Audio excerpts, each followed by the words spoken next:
Steve Bannon shared an unforgiving critique Friday of former President George W. Bush just one day after the 43rd president delivered an implicit rebuke of President Trump.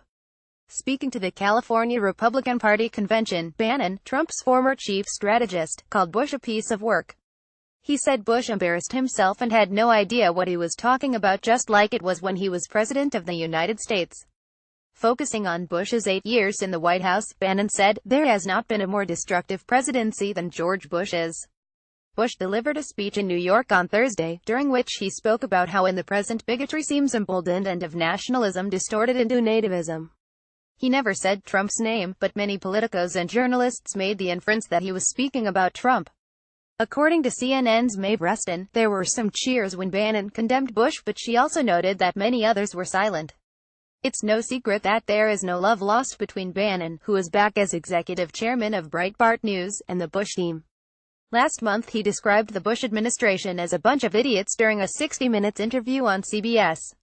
"I hold these people in contempt, total and complete contempt," he said while harping on their foreign policy and national security blunders. Meanwhile, one former Bush advisor, Karl Rove, wrote "Good riddance" in an August op-ed after Bannon left the White House. Mr. Bannon is not the first staffer to believe the White House agenda must mirror his own.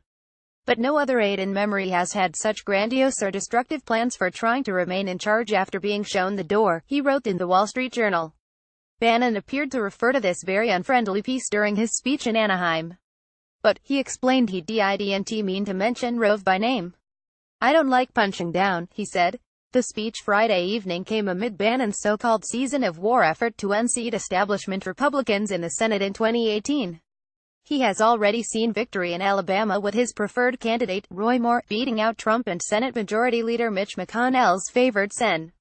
Luther Strange in last month's GOP runoff contest to reach the election to fill the Senate seat vacated by Attorney General Jeff Sessions.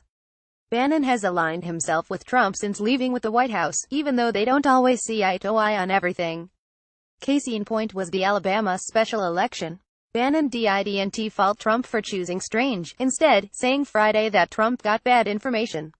A few dozen protesters had gathered outside before his speech, upset with Bannon's position on inter-party fighting. Despite the mixed reaction to Bannon's criticism of Bush, the end of his speech, which also focused on California politics, was met by a standing ovation, CNN's Miguel Marquez reported.